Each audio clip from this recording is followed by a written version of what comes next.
Et juste avant, je voudrais vous montrer un petit truc dont on a beaucoup parlé. C'est l'histoire de Luc Ferry. Vous avez vu ou pas? Oui. Ah oui. Luc Ferry, l'ancien ministre de l'Éducation, Luc Ferry, qui est invité sur Non-Stop People. Le philosophe est revenu sur son train de vie, sa situation financière, et expliquant qu'il n'avait pas de retraite de ministre et qu'il n'arrivait pas à vivre avec 3 000 euros par mois d'ailleurs. Par an. Alors regardez cette séquence. Non seulement on n'a pas de retraite de ministre, mais quand on est ministre, on cotise soi-même. Voilà, donc j'ai zéro. J'ai juste ma Là, retraite financièrement, de vous êtes comment Luc j'ai Ferry ma retraite, ça va très bien, mais j'ai ma retraite de professeur d'université qui doit être de 3 000 euros. Donc 3 000 euros pour votre retraite. Et puis par ailleurs, j'ai mes droits d'auteur, c'est tout. Je dois avoir aussi une retraite du Conseil économique et social, parce que je veux pas dire de bêtises, qui doit être de 800 euros aussi. Il vous faut combien pour vivre, Luc Ferry? Il me faut beaucoup plus que ça parce que j'ai des filles qui sont encore jeunes. J'ai 2 filles qui ont 20 et 21 ans. Et qui Avec font 3 000 des euros de études. retraite, vous n'arrivez pas à vivre? Ah ben non, je fais évidemment pas. Et alors, derrière, tout le monde a polémiqué. Et à la suite de cette polémique, il a tenu à réagir sur les réseaux sociaux, expliquant qu'il ne se plaignait absolument pas de sa situation. Regardez.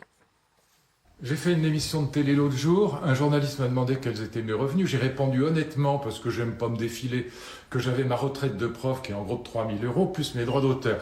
Je ne me plains nullement, mais il faut arrêter de m'emmerder avec ça. Je suis locataire, je suis pas propriétaire, j'ai mes droits d'auteur, j'ai ma retraite de prof, rien d'autre, je suis pas un nabab, je ne me plains absolument pas, mais foutez-moi la paix, j'ai le droit d'avoir ma retraite et mes droits d'auteur. Il faut quand même sortir de ce monde de merde où on vous fait des procès alors que j'ai juste une retraite de prof et les droits d'auteur de mes livres.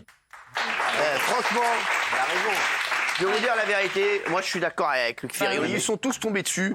Ça va, le mec il est pas langue de bois. Et il y a tous les mal comme Jules Verdez là qui nous saoulent. Moi je suis choqué parce qu'il y a plein de gens mais c'est sûr, c'est 3 000 euros, c'est une très belle somme. Voilà, mais le mec, au moins, il dit la vérité. Il dit la vérité. Il dit la vérité, on lui tombe dessus. Il habite à Paris, il a des filles, il a des études, forcément, c'est beaucoup d'argent. Bien sûr que c'est très beau pour une retraite, 3 000 euros, il y en a très peu qui l'habitent. Mais il le dit derrière qu'il est privilégié. Au moins il est honnête, là où il y a plein de gens qui mentent quand on leur pose la question. Bien sûr. Il dit clairement qu'il gagne plus que 3 000 euros par mois avec sa retraite, mais tant mieux pour lui. Il a pas et en plus il se fait défoncer derrière parce qu'il est honnête. Bien sûr. Arrêter au bout d'un moment. Non, franchement, il n'est pas venu fanfaronner. On lui pose la question, il répond sans se défiler, très honnêtement. Je n'aurai pas la parole sur ce sujet. Non. Non, parce qu'il y a plein de gens qui ne veulent pas vous entendre là. On vous aime beaucoup, hein. Isabelle, chérie. Moi, je suis entièrement d'accord avec Guillaume. Je trouve ça scandaleux. Quand ils répondent pas, on sont langue de bois. Quand ils répondent, on leur tombe dessus en disant vous êtes un privilégié. Et effectivement, quand on fait le décompte par rapport à bien d'autres dans sa situation d'ancien ministre, il est absolument pas privilégié. J'aimerais bien avoir l'avis des téléspectateurs en direct là, à 19h10. Vous aussi, vous êtes d'accord? Alors oui, je suis d'accord parce qu'en fait, il a une de ses filles qui est à l'école hôtelière de Lausanne, qui est extrêmement chère. Ça, c'est le savoir. Et non, aussi, je vous le dis. Mon fils, il a